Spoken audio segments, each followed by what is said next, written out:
Hi everyone, welcome to MB Pathshala. Hope you're doing well. So this is Vijay, your content and already mentor.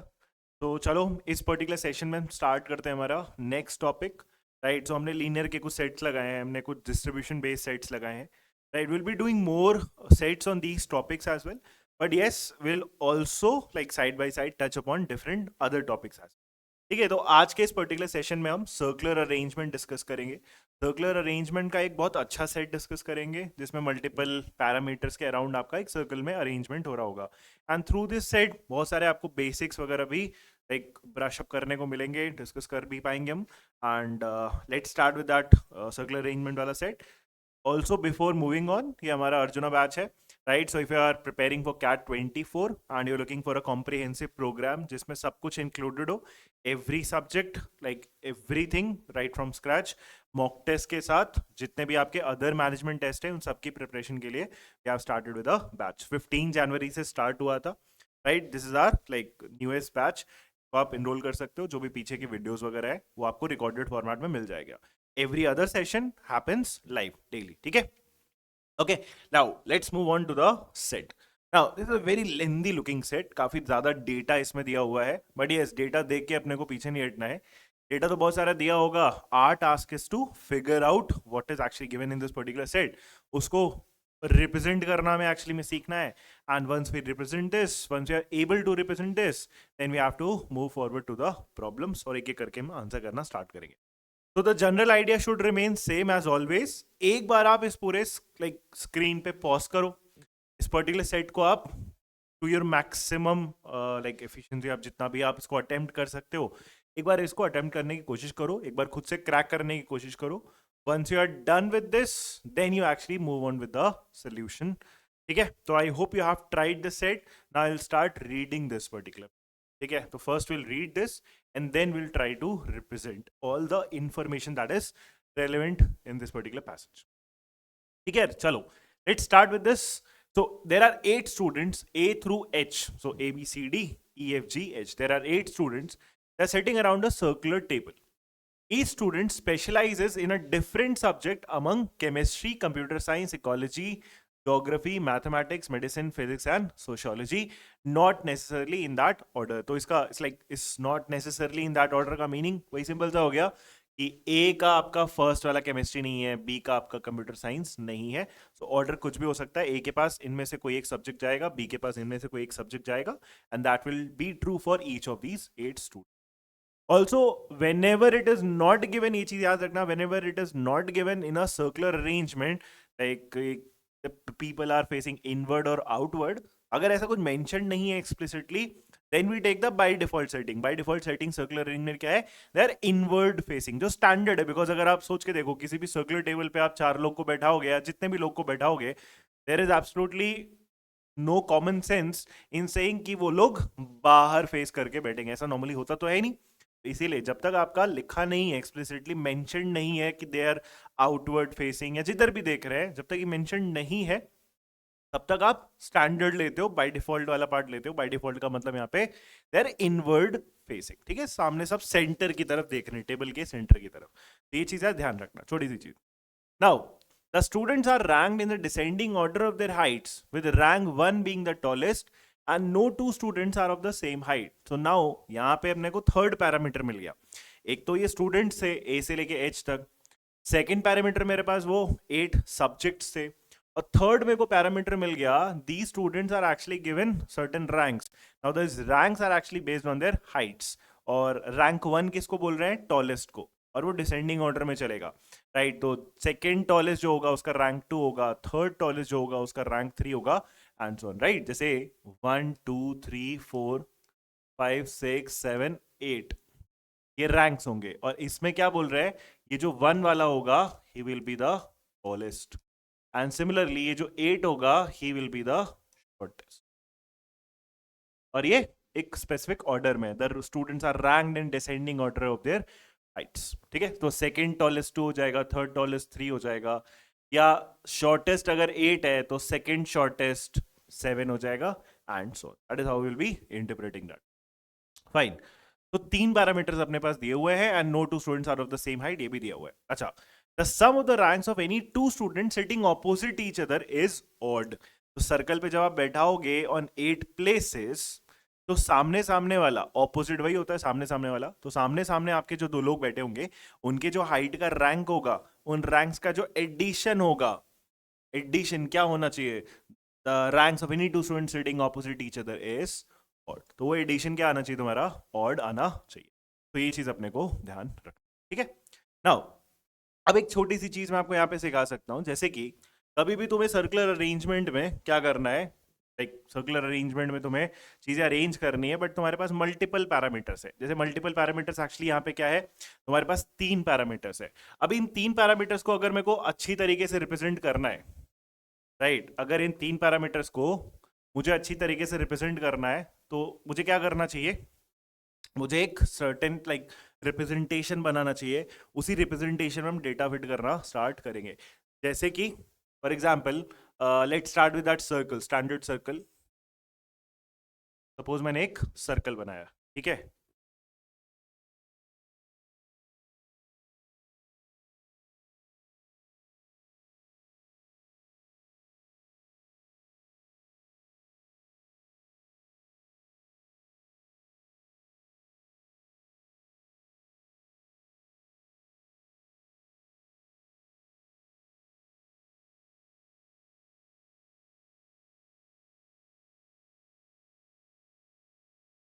Right, तो suppose मैंने एक standard circle बनाया। अब इस circle में अपने को 8 प्लेसेस चाहिए।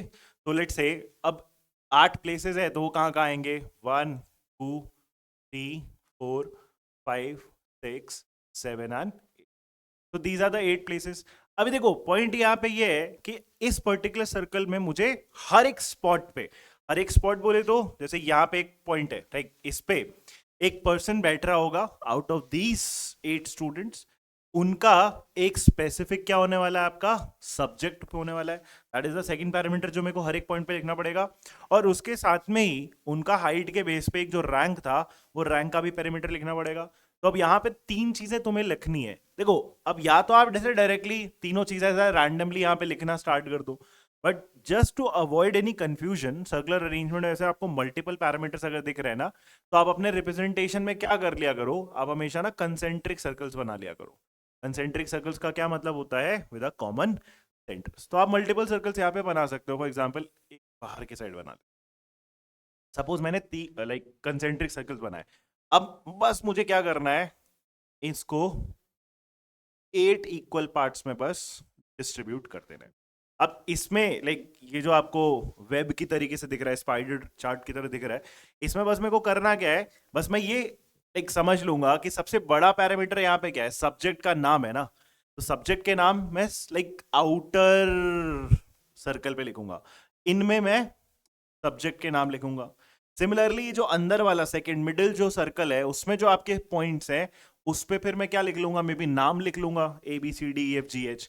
और सबसे अंदर जो मेरे पास 1 2 3 4 5 6 7 8 है, उसमें मैं क्या लिख लूंगा, उनके रैंक लिख लूंगा 1 से लेके 8 तक। तो हर एक पॉइंट पे अगर नोटिस करो, इसमें आपको 3 प्लेसेस मिल जाएंगे। एक आपका सब्जेक्ट के लिए मिल जाएगा, एक आपको नाम के लिए मिल जाएगा, और एक आपका रैंक के लिए मिल। तो एक हम इस तरीके से रिप्रेजेंटेशन बनाना एक्चुअली में सीख सकते। क्लियर है? आई होप ये चीज सबको समझ में आया। नाउ अब यहीं से हम स्टार्ट कर देंगे इस पूरे रिप्रेजेंटेशन को एक्चुअली में फिल करना। तो अब सर्कुलर अरेंजमेंट में हम फिल करना कहां से स्टार्ट करेंगे? देखो, they will be statements, they will be random statements. अब एक पहला ही स्टेटमेंट से आप एक्चुअली में सबसे ज्यादा मीनिंग निकाल लो और उसको यहाँ पे लिखना स्टार्ट कर दो, ऐसा नहीं होगा। सो you'll have to be in the hunt for statements which are uniquely in nature, right, जो आपको यूनिक इंफॉर्मेशन दे रहे हैं। मतलब उनको पढ़ के तुम स्पेसिफिकली वहां पे प्लेस कर सकते हो कि अच्छा ये 2 लोग बैठे हैं, इसमें ये लेफ्ट बैठा है और ये फॉर एग्जाम्पल राइट बैठा है। तो will have to look out for specific statements जो मेरे को उस टाइप की इंफॉर्मेशन देना स्टार्ट करे। For example if I read the first statement, the tallest student is not sitting the shortest student. तो टॉलेस्ट और शॉर्टेस्ट मतलब कभी भी ये 1 और 8 जो रैंक है वो सामने सामने आपके नहीं आएंगे। अब मीनिंग तो सिंपल है, बट उसको मैं कहां पे लिखूंगा, उसको मैं लिख नहीं सकता ना फॉर एग्जाम्पल। इसीलिए मैं कह रहा हूं कि एवरी स्टेटमेंट उसी ऑर्डर में मीनिंग बनाना स्टार्ट कर दे हमारे लिए, ऐसा जरूरी नहीं होगा। तो you have to definitely shuffle between the statements, ठीक है। नाउ अच्छा, उसके आगे भी who in turn specializes in ecology. अच्छा, ये चीज हमारे लिए यहाँ पे अच्छी हो गई कि इसने ये बोल दिया the tallest student is not sitting the shortest student who in turn specializes in ecology. मतलब ये जो शॉर्टेस्ट स्टूडेंट है, फॉर एग्जाम्पल ये जो 8 है, इसका मेरा स्पेशलाइजेशन या जो सब्जेक्ट है ये क्या है, हमारा ecology. That is a unique information, तो वो एटलीस्ट हमारे पास पता है। But still I will not rush into this set कि मैं कहीं पे 8 लिख दूं और उसके साथ इकोलॉजी लिख दूं। मेरे को और ज्यादा इंफॉर्मेशन मिलेगी तब जाके मैं उस 8 को फिल करना यहाँ पे स्टार्ट करूंगा। ठीक है, I hope that part is clear. तो दो मेरे कंडीशन थे, एक 1 और 8 कभी भी सामने सामने नहीं आएंगे। फर्स्ट पॉइंट में आधा तो वो बताया, और दूसरा बताया वो जो 8 रैंक वाला है उसका सब्जेक्ट क्या होने वाला है, आपका इकोलॉजी होने। तो this first statement is completely done, at least हमने उसका यूज तो लिख ही लिया है। ठीक है, then A whose specialization is geography, now this is a better statement because A नाम भी दिया हुआ है आपका, स्पेशलाइजेशन भी दिया हुआ है, that is geography, is the fourth tallest student. तीनों पैरामीटर एक साथ आपका पूरा फिट करा के दिया हुआ है। तो A whose specialization is geography is the fourth tallest. Fourth tallest का मतलब ही 4 हो गया रैंक, ठीक, is the fourth tallest and he is sitting opposite the student who is the fourth shortest। fourth shortest का मतलब इधर से काउंट करोगे तो क्या आएगा आपका 5 आएगा। तो उसके सामने वाले पर्सन का भी इंफॉर्मेशन मिल गया आपका। ठीक है, he is sitting the student who is the fourth shortest and whose specialization is sociology। तो उसमें एक और आपका सब्जेक्ट का भी तुम्हें इंफॉर्मेशन एक्चुअली में मिल गया। Now that statement is definitely my first statement जहां से मैं एक्चुअली में स्टार्ट करना यहाँ पे प्रेफर करूंगा, बिकॉज अभी मेरा पूरा डायग्राम खाली है तो अभी मैं उसको कहीं पे भी लिख सकता हूं। कहीं पे भी लिखने का मतलब this A geography and fourth tallest I can definitely right that anywhere, because अभी कुछ और नहीं लिखा। हाँ, जब आप वो स्टेटमेंट का इंफॉर्मेशन इसमें पुट कर दोगे तो उसके रेफरेंस में बाकी चीजों में फिर आपका ऑर्डर मैटर करने लगेगा। ठीक है, सो सर्कल में आपको ये ध्यान रखना पड़ता है।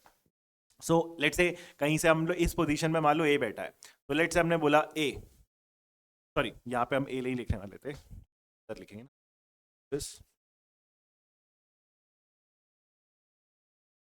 A who specialization is geography. For example let's say यहाँ पे ए है, इसका स्पेशलाइजेशन क्या है, ज्योग्राफी है। A who specialization is geography is the fourth tallest. तो यहाँ पे आपका नंबर क्या आ जाएगा, उसका रैंक क्या आ जाएगा, फोर्थ।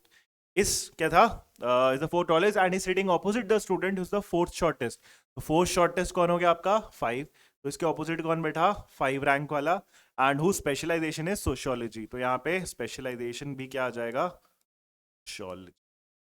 ठीक है, तो ये मेरा सेकेंड वाला जो स्टेटमेंट है इसका पूरा पूरा कंप्लीट हमने यूज एक्चुअली में कर लिया। ठीक है, आई होप ये पार्ट सबको समझ में आया।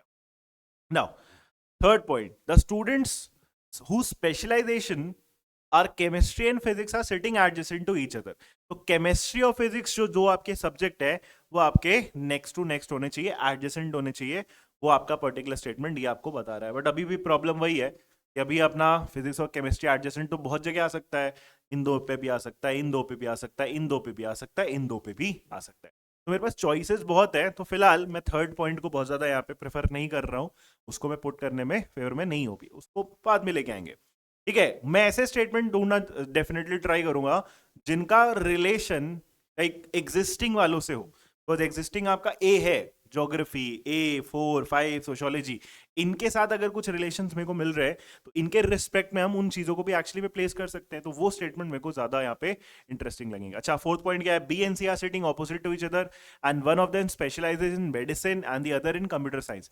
अभी अगेन इसमें से कुछ नहीं है, बट यहाँ ये क्लियर हो गया कि दो लोग बी और सी होंगे and they are sitting opposite to each other. तो बी और सी हमेशा ऑपोजिट आएंगे and one of them specializes in medicine, तो उनमें से किसी एक का मेडिसिन होगा, and the other in computer science. तो दो लोग बी और सी हैं, उनके जो सब्जेक्ट्स हैं these are medicine and computer science in any order. ये अच्छा है statement, but still it is not going to help us currently इसको पूरा पूरा फिट करने में। तो मैं फिफ्थ वाले पॉइंट को भी समझ चुका हूं, but I will just leave that point, right, sorry fourth वाले पॉइंट को। Then when I read the fifth statement, तो यहां पे अपने को थोड़ा सा इंफॉर्मेशन मिलता है, जैसे E sitting 2 places away from A, while the student sitting opposite E specializes in chemistry। और केमिस्ट्री का जस्ट लिंक आपका बना हुआ था, केमिस्ट्री और फिजिक्स आर टुगेदर। तो जैसे पॉइंट यहां पे क्या है, फिर से पढ़ते हैं, E sitting 2 places away from A। अब 2 places away from A में आपकी दो पॉसिबिलिटी है, A के लेफ्ट में 2 places यहां पे फिट होगा, ए के राइट में 2 प्लेसेस आपका यहाँ पे फिट होगा। तो एक्चुअली में ई को मेरे को बैठाने की यहाँ पे 2 पॉसिबिलिटीज मिल रही है। अब मुझे दोनों पॉसिबिलिटीज में भी ट्राई करना पड़ेगा, नहीं करना पड़ेगा, वो थोड़ा सा आगे बढ़ते हैं। अभी इसको हम प्लेस नहीं कर पाएंगे, अभी 2 पॉसिबिलिटीज है। D sitting to the immediate right of A, now fifth से बेटर मेरा डेफिनेटली 6 वाला पॉइंट है, बिकॉज उसको मैं यूनिकली वहां पे सेट कर पाऊंगा। उसने क्या बोला, he sitting to the immediate right of A. अब ए इनवर्ड फेस कर रहा है, इसका इमीडिएट राइट कौन हो गया, आपका डी हो गया। तो ये बिल्कुल मैं लिख पाऊंगा, D sitting to the immediate right of A while the student sitting opposite D specializes in mathematics। तो D के opposite जो student है, right, while the student sitting opposite D specializes in mathematics। तो D के opposite आपका student कौन है, math loving। तो D के opposite क्या आ गया आपका math। now अब अगेन जैसे लास्ट वाला पॉइंट एक बार पढ़ लेते हैं, there is exactly one student between F and the second shortest student and the second tallest student। तो अभी F का मेरा रेफरेंस नहीं है, तो वाला पॉइंट मेरे को डेफिनेटली हेल्प नहीं करने वाला। Now I will come back to this fifth statement, because ये जो फिफ्थ स्टेटमेंट था उसमें हमारे पास 2 पॉसिबिलिटीज आई थी, ये चीज मुझे यहाँ पे समझ में आया। अब देखो वो जो पॉसिबिलिटीज है ना, उसको मैं चेक करना स्टार्ट कर लूंगा। उन दोनों में से कोई एक हो सकता है सही हो सकता है दोनों सही हो, तो अपने को चेक करना पड़ेगा। नाउ कंडीशन क्या था, E sitting 2 places away from A। E sitting 2 places away from A। अब उसमें आपकी 2 पॉसिबिलिटी थी, A के 2 प्लेसेस इधर भी आपका E हो सकता है और A के 2 प्लेसेस इधर भी आपका E हो सकता है। तो अब दोनों में से कोई एक केस तो डेफिनेटली होगा। लेट्स से मैं कलर चेंज करके कर रहा हूं, ठीक है, आपके पास वो फ्लेक्सिबिलिटी नहीं है तो आपको मे बी दूसरा डायग्राम बना के चेक करना पड़ेगा। तो यही वाला डायग्राम एग्जैक्टली पहले कॉपी पेस्ट कर लो और फिर दोनों पॉसिबिलिटीज को चेक कर सकते हैं। हो सकता है उसमें से कोई पॉसिबिलिटी आपकी क्या हो जाए, लेटर ऑन एलिमिनेट हो जाए। तो जैसे मान लो मैं बोलता हूं E sitting 2 places to the left of A, मान लो मैंने ई को यहां पे लिखा, ठीक है। दूसरे वाले केस में फिर मैं अगर दूसरा चेक करूंगा तो ए के 2 प्लेसेस लेफ्ट, फिर मैं ई को यहां लिखूंगा। I will do this case first. So E sitting 2 places away from A while the student sitting opposite E specialises in chemistry. तो ई के ऑपोजिट क्या आ जाएगा आपका, केमिस्ट्री आ जाएगा। तो यहां पे क्या आ गया आपका, chemistry. Fair enough. So E के ऑपोजिट आपका क्या आ गया, केमिस्ट्री आ गया। नाउ ये अभी तक तो मेरे को कोई प्रॉब्लम दिख नहीं रही है, right. E sitting 2 places away from A and the student sitting opposite E like specialize in chemistry. और इससे ऊपर एक स्टेटमेंट था हमारा, कौन सा, थर्ड वाला statement, the students who specialization are chemistry and physics are sitting adjacent to each other. तो केमिस्ट्री और physics are sitting adjacent to each other. तो ये भी पॉसिबिलिटी हो सकती है मेरी केमिस्ट्री फिजिक्स की, और केमिस्ट्री और फिजिक्स की मेरी ये भी पॉसिबिलिटी हो सकती है। मुझे अभी तक कोई कॉन्ट्रडिक्शन एक्चुअली इसमें अराइज होते नहीं दिख रहा है। तो अब बात ये है, अब इसमें समझना, बात ये है कि मुझे यही केस लेके चलना है कि नहीं चलना है, वो डिपेंड करेगा कि इसकी जो दूसरी वाली पॉसिबिलिटी थी वो मेरी फिट हो पाएगी कि नहीं हो पाएगी। तो मैं एक काम करता हूं, मैं ना दूसरा वाला केस भी इसमें एक्चुअली में चेक करना स्टार्ट करूंगा। अगर उसमें मेरा कोई कॉन्ट्रडिक्शन आया तो फिर यही वाले केस को मैं बना के इसके आगे इंफॉर्मेशन फिट करना स्टार्ट करूंगा। देखो मैं समझाता हूं मैं क्या बोल रहा हूं। दूसरी वाली पॉसिबिलिटी क्या थी, लेट्स से ए और ई की, E sitting 2 places to the left of A, like यहां पे अगर, सॉरी राइट ऑफ ए, अगर मैं ई को यहां बैठाता हूं, क्योंकि एक बार हम ए के ई इधर बैठा चुके हैं, उसमें तो चीजें बन रही थी ना। अब हम पूरा बनाने से पहले दूसरी वाली पॉसिबिलिटी में चेक करेंगे क्या उसमें भी कोई केस आ रहा है। तो ए के 2 प्लेसेस अगर हम इधर ई को रखते हैं और ई के सामने हमारा क्या कंडीशन था, E sitting 2 places left of A while the student sitting opposite E specialises in chemistry. तो ई के इधर क्या आ जाएगा आपका, केमिस्ट्री। और हमें ये पता है जिससे हमने उसमें चेक किया था, क्योंकि केमिस्ट्री पहले यहां आया था और उसके एडजेसेंट फिजिक्स आ सकता था, तो पॉसिबल लग रहा था। लेकिन इसमें क्या है, the student who specialization are chemistry and physics are sitting adjacent to each other. अभी बात ये है कि अगर यहाँ पे केमिस्ट्री है और केमिस्ट्री और फिजिक्स एडजेसेंट है, तो केमिस्ट्री और फिजिक्स में फिजिक्स को फिर यहां आना पड़ेगा। यहां तक तो कोई दिक्कत नहीं दिख रही होगी तुम्हें कि ठीक है चलो यहाँ पे केमिस्ट्री है, इसके इधर क्या आ सकता है, फिजिक्स। लेकिन यहाँ पे एक स्टेटमेंट था, आई रिकॉल दैट करेक्टली, यहाँ पे एक स्टेटमेंट था जिसमें 2 सब्जेक्ट्स को आमने सामने होना था। और वो कौन सा स्टेटमेंट था आपका, this one, this fourth statement. ये हमारा क्रूशियल पॉइंट बन जाएगा इसमें, लाइक एक पूरा केस फिट करने में। स्टेटमेंट एक्चुअली में क्या था, B and C are sitting opposite to each other. and one of them specializes in medicine and the other specializes in computer science. तो एक्चुअली में मुझे इस पर्टिकुलर सर्कल में दो ऑपोजिट स्पॉट में खाली खाली जगह चाहिए, जिसमें मैं एक जगह क्या रख पाऊंगा, आपका मेडिसिन रख पाऊंगा, और दूसरी जगह क्या रख पाऊंगा, मैं कंप्यूटर साइंस रख पाऊंगा. मेडिसिन एंड सीएस, इनको हम ये इस तरीके से एब्रीवेट करेंगे. तो मेडिसिन और सीएस, ये वाला जो हमने केस बना दिया ई को इधर रख के, इसमें फिर आपका यही 3 स्पॉट बचा है.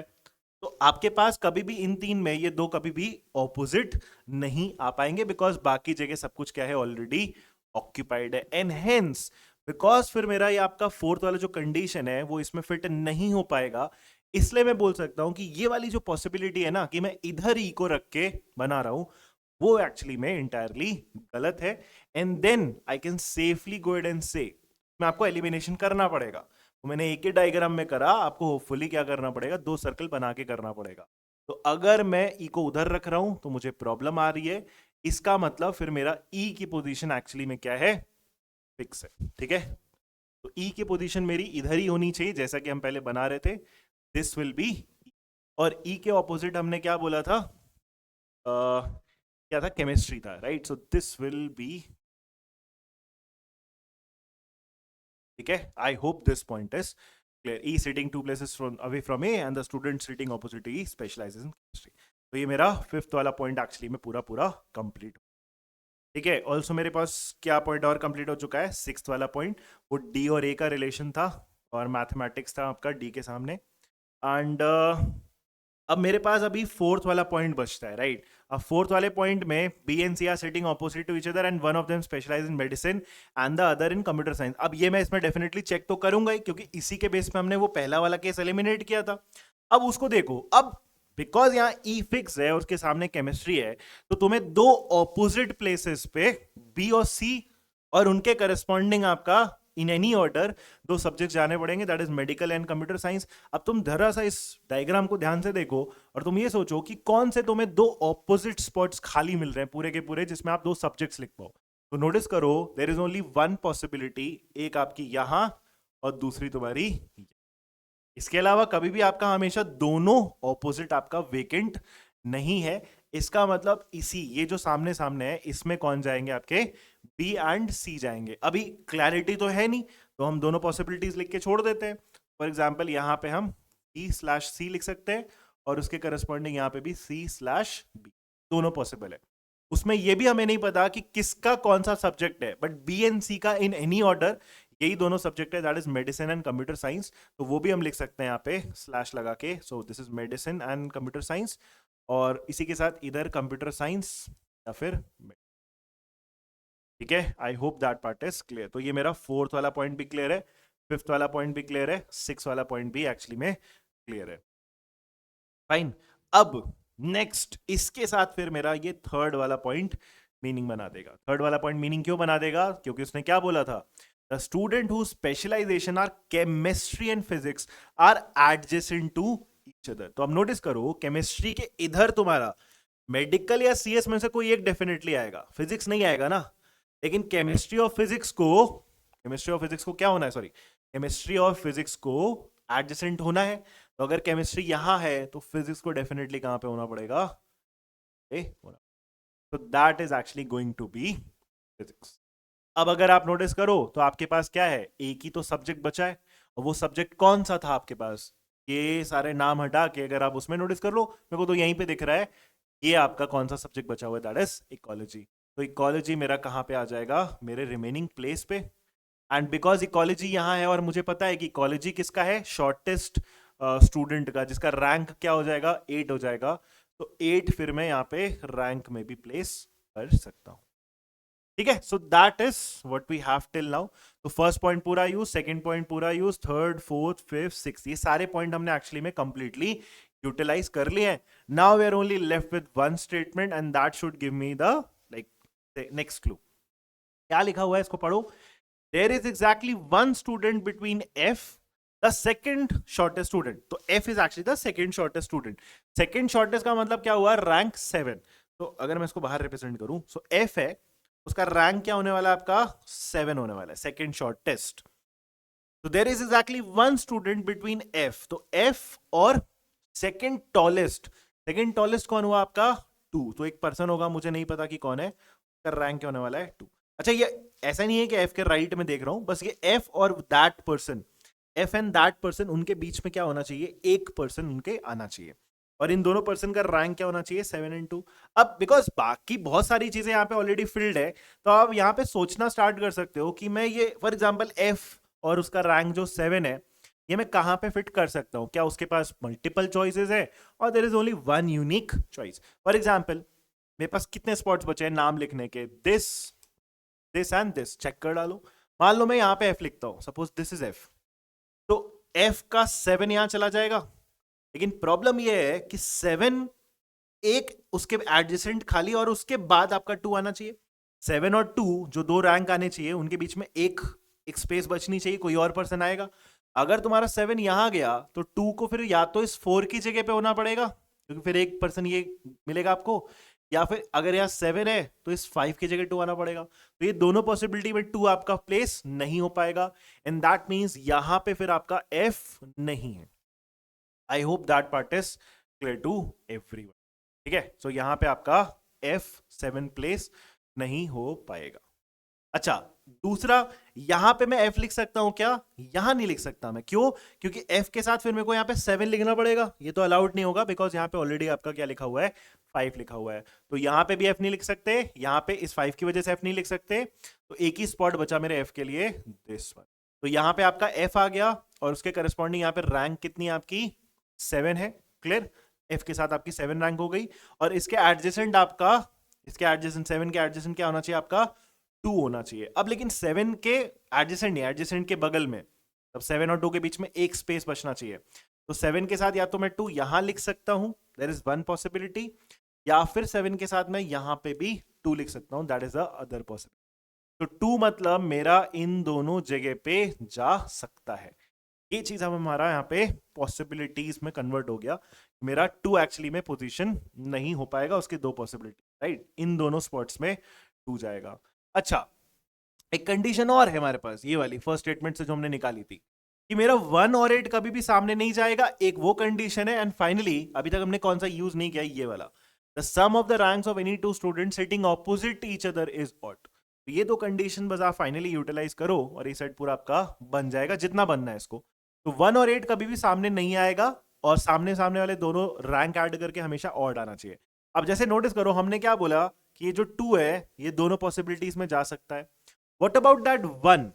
क्योंकि 1 के करस्पॉन्डिंग कंडीशन दिया, इसलिए 1 के बारे में सोच रहे हैं। नोटिस करो मेरा 1 कहां जा सकता है? 8 के सामने यहां पे मेरा 1, दिस पॉइंट, इस पे मेरा 1 नहीं जा सकता। ठीक है, इसमें मेरा 1 नहीं जा सकता। ऑल्सो ये D के साथ मेरा यहां पे जो कि 7 के सामने है, इसमें भी मेरा 1 नहीं जा सकता, बिकॉज देन 1 + 7 विल बी 8, और 1 + 7 8 आपका लाइक ऑड नंबर नहीं रह गया। तो मतलब मेरा 1 जो है इस स्पॉट में भी नहीं जा सकता, इस स्पॉट में भी नहीं जा सकता। इसका मतलब मेरा वो जो 1 है उसकी भी वही 2 पॉसिबिलिटीज है, जो 2 पॉसिबिलिटीज आपकी किसकी थी? बी की थी। एंड दैट मीन्स मैं यहां पे 1/2 या 2/1 लिख सकता। तो मेरे 1 और 2 की भी वही दोनों पॉसिबिलिटी है, बिकॉज आप किसी भी ऑर्डर में लिखोगे तो 1 और 2 सामने सामने आएगा, और उनका एडिशन कितना हो जाएगा? 1 + 2 will be 3, that is an odd number. अब बस फाइनली मुझे पता है क्या करना चाहिए, मुझे सब जो जो रिमेनिंग चीजें हैं उनके बारे में देख लेना चाहिए, बिकॉज मेरे पास कंडीशंस खत्म हो चुकी है। रैंक के लिए मेरे पास फिर भी कंडीशन है, तो रैंक को मैं एटलीस्ट देखो कंडीशन देखूंगा। जैसे 1 2 फिट हो जाए, फिर 3 और क्या बचा आपके पास? 6 बचा। अब ये तो सिंपल है, 3 और 6 है। 8 के सामने आप इवन नंबर नहीं रखोगे, क्योंकि फिर एडिशन क्या हो जाएगा आपका? इवन। तो 3 और 6 में फिर इधर तुम्हारा क्या आ जाएगा? 3 आ जाएगा, और इधर क्या आ जाएगा तुम्हारा? 6, बिकॉज 6 किसके सामने है? 7 के सामने। उनका एडिशन क्या हो जाएगा आपका? ऑड। और ये जो नाम है, फॉर एग्जाम्पल, इन नाम में भी अगर आप देखोगे तो आपका 2 पॉसिबिलिटीज बची हुई हैं, 2 जगह ही है, और कोई कंडीशन तो थी नहीं, तो आप दोनों केसेस लिख सकते। तो क्या हो जाएगा? ABCDEF, और बचा क्या आपके पास? G and H। तो यहां पे दोनों पॉसिबिलिटीज हम लिख सकते हैं, तो this is H and G। That is a like arrangement जो हम इसमें मैक्सिमम बना सकते हैं। There are lot of possibilities, इसीलिए मैंने आपको स्टार्टिंग में बोला था एक अच्छा सेट है, बिकॉज यहाँ पे पैरामीटर्स भी ज्यादा है, और उसमें भी वो यूनिकली पूरा का पूरा अरेंज नहीं हो रहा है, वे स्टिल लेफ्ट विथ पॉसिबिलिटीज। तो अगर तुम ध्यान से नोटिस किए होगे जो आपके स्टार्टिंग में क्वेश्चंस थे, वो क्वेश्चंस भी आपके इफ के साथ, बहुत सारे कंडीशंस के साथ, there were a lot of ifs in that particular problem. ठीक है, now let's start doing the problems. देखो क्या दिया हुआ है, पहला कंडीशन इफ से स्टार्ट हुआ, क्वेश्चन पढ़ना भी इंपॉर्टेंट है, right. If it is known that the third tallest student is sitting adjacent to the second tallest, तो third tallest कौन हुआ, 3, is sitting adjacent to the second tallest, that is 2। तो ये क्या कहना है, 2 और 3 ये जो रैंक होनी चाहिए वो एडजेसेंट होनी चाहिए। अब 3 तो फिक्स्ड है यहाँ पे, 3 तो यहाँ पे फिक्स्ड है। अब 3 और 2 को अगर एडजेसेंट होना है, इसका मतलब यहाँ पे फिर तुम्हारा 2 फिक्स हो जाना चाहिए। अगर 2 यहाँ पे फिक्स हुआ तो यहाँ पे कौन फिक्स हो जाएगा, 1 फिक्स हो जाएगा। आई होप ये चीज आप बिल्कुल फॉलो कर रहे हो, आप अपने डायग्राम में करना। अगर 3 यहाँ पे फिक्स है, वो तो दिया ही है, और 3 के एडजेसेंट उसने बोला कि सेकंड टॉलेस्ट को आना है, दैट इज यहाँ पे 2 आएगा। अगर यहाँ 2 आएगा तो उसके ऑपोजिट क्या आएगा, आपका 1 आएगा। तो पूछा क्या है, then who is sitting to the immediate right of the tallest person. Immediate right of the tallest person कौन हुआ, 1 यहाँ पे बैठा रहेगा, तो 1 के इमीडिएट राइट कौन हुआ, आपका ए हुआ। तो the answer to the first problem option A, that is A itself. Clear? Now let's move on to the second problem. If G is sitting adjacent to the student whose specialization is medicine, तो G और medicine ये दोनों person को आजू बाजू होना है। पहले इनको नोटिस करो, जैसे G का अगर आप केस देखोगे तो G की यही दोनों पॉसिबिलिटी, इधर ही आ सकता है, या तो इधर होगा या तो इधर होगा। मेडिसिन के लिए नोटिस करो, मेडिसिन या तो यहां पे होगा या तो यहां पे होगा। अब जी और मेडिसिन को अगर एडजेसेंट होना है तो कहां पे होगा, यहीं पे हो सकता है, क्योंकि इधर जी नहीं जा सकता, क्योंकि अगर इधर मेडिसिन हुआ तो इसके एडजेसेंट कभी भी जी नहीं है। तो जी और मेडिसिन को अगर होना है तो यहीं पे फिक्स होगा। मतलब अब जी उसमें ये भी नोटिस कर सकते हो कि जी इधर भी रख सकते हो और इधर भी रख सकते हो। इन एनी केस, क्योंकि जी यहां दोनों में कहीं पे भी रहे, मेडिसिन के वो हमेशा एडजेसेंट ही रहेगा। तो हमारा इंपॉर्टेंट क्या हो गया, यहां क्या फिक्स रहेगा, आपका मेडिसिन। इधर अगर मेडिसिन फिक्स किया तुमने तो इधर क्या फिक्स हो जाएगा तुम्हारा, बस इतनी ही चीज फिक्स होगी। जी को स्टिल आप लाइक पोजीशन नहीं कर पाओगे, बिकॉज दोनों पॉसिबिलिटी है, बिकॉज इन दोनों पॉसिबिलिटी में मेडिकल के वो एडजेसेंट रहेगा। नाउ पूछा क्या था, मेडिसिन यहां हुआ, सीएस वहां होता। क्वेश्चन क्या पूछा, then the student who specialization is computer science, CS तो आप फिक्स हुआ ना, is sitting adjacent to who among the following, उसमें से किसके एडजेसेंट हो गया। तो सी एस अगर यहां पे हुआ तो ये किसके एडजेसेंट है, ए के भी और ई के भी। तो इसमें ऑप्शंस में से कौन सा हमारा आंसर हो गया, that is, I hope that part is clear. Now third question, how many of the following statements are definitely true. तो टीटा प्रॉब्लम है, उसमें आपको नंबर डालना है 1 2 3 4, 0 भी हो सकता है अगर एक भी ट्रू नहीं है। डेफिनेटली ट्रू चेक करना है actually, right. So please make sure definitely true word आप ना मिस करो। So how many following statements are definitely true? Let's check. So if G specializes in sociology, तो G का अगर sociology fix हुआ, G का sociology इधर है, इसका मतलब G इधर हुआ। अगर G इधर हुआ तो इधर H हुआ, ठीक है। यहाँ पे अगर G हुआ फिक्स sociology के साथ तो इधर H फिक्स हुआ, बस इतना ही बोला। क्या, then the second tallest student specializes in computer science. Now computer science फिर तो हम फिट कर ही नहीं पाएंगे ना, कंप्यूटर साइंस की तो फिर भी 2 पॉसिबिलिटी रह गई। और सेकंड टॉलेस्ट वो बोल भी रहा है, सेकंड टॉलेस्ट मतलब 2 पे कंप्यूटर साइंस फिक्स हो जाए, नहीं ऐसा जरूरी नहीं है। हो सकता है तुम्हारा कंप्यूटर साइंस यहाँ पे हो और यहाँ पे 1 हो जाए, दैट इज ऑल्सो पॉसिबल। या फिर कंप्यूटर साइंस यहाँ और यहाँ पे 2 हो जाएगा, तो फिर वो आपका ट्रू हो जाएगा। तो it is not definitely true, वो कंडीशंस पे डिपेंड करेगा। फर्दर कंडीशंस और होती तो it could be true, it could not be true, दोनों पॉसिबिलिटीज हैं, इसलिए डेफिनेटली ट्रू ये नहीं है। Okay, second point. If the student who specializes in computer science is sitting adjacent to the shortest student, मतलब कंप्यूटर साइंस किसके बगल में आना चाहिए, शॉर्टेस्ट स्टूडेंट। शॉर्टेस्ट स्टूडेंट का रैंक क्या आपका 8, तो अगर 8 के एडजेसेंट कंप्यूटर साइंस आना है तो ये होना चाहिए ना। मतलब यहाँ पे क्या फिक्स कर रहे हैं हम, सीएस। यहाँ पे अगर हम सीएस फिक्स कर रहे हैं बिकॉज ओनली देन वो 8 वाले के एडजेसेंट है ना, ऐसे एडजेसेंट है ना ये दोनों पर्सन, तो उसका सीएस है। तो अगर सीएस यहाँ पे है तो फिर मेडिकल यहाँ पे हुआ, फिर से वही चीज फिक्स हुआ। अच्छा पूछा क्या है, then the student who specializes in medicine is sitting adjacent to the student who specializes in chemistry. तो medicine क्या chemistry के adjacent बैठा है, the answer is yes, फिर वो definitely आपका true हो जाएगा। इसे second statement is definitely true based on that condition. Third, if B is the tallest student, तो B is the tallest student, मतलब बी का रैंक क्या आ जाना चाहिए, 1 आ जाना चाहिए। अगर बी का रैंक 1 हुआ, अब नोटिस करना बी और सी में यही था, बी और सी में यही टसल था कि अगर बी रैंक 1 लिया तो सी को क्या लेना पड़ेगा, रैंक 2 लेना पड़ेगा, बिकॉज बी एंड सी में 1 एंड 2 है इन एनी ऑर्डर, तो ये फिक्स होगा। पूछा गया if B is the tallest student then C is the second tallest student, तो डेफिनेटली उसका रैंक बिकॉज 2 है तो he is going to be the second tallest student, तो ये मेरा थर्ड स्टेटमेंट भी डेफिनेटली ट्रू है। Fourth point, if B is the second tallest student, तो फोर्थ कंडीशन में उसने क्या बोला कि बी के पास अगर रैंक 2 चली जाए तो ऑब्वियसली फिर सी के पास क्या रैंक जाएगी, 1 जाएगी। देन क्या बोला, सी स्पेशलाइजेस इन कंप्यूटर साइंस। हम वो चीज फिक्स नहीं कर पाएंगे इवन दो सी का हमारा 1 है, बट ये 1 रैंक वाला सीएसई लेगा ऐसा कोई कंपल्शन नहीं है। It could be medicine as well, तो it is not definitely true, हो भी सकता है नहीं भी हो सकता है, so it's not definitely true. तो थर्ड वाले क्वेश्चन में हमारे 2 ही statements are definitely true, so the answer to this problem has to be entered as a 2. Right, so that was a very lengthy problem, multiple conditions, but I hope you have understood how to solve these type of problems. तो circular arrangement के भी हम काफी different type के problems हम, ठीक है। So if you have any doubts you can just put that in the comments, be able to answer them, right? Thank you.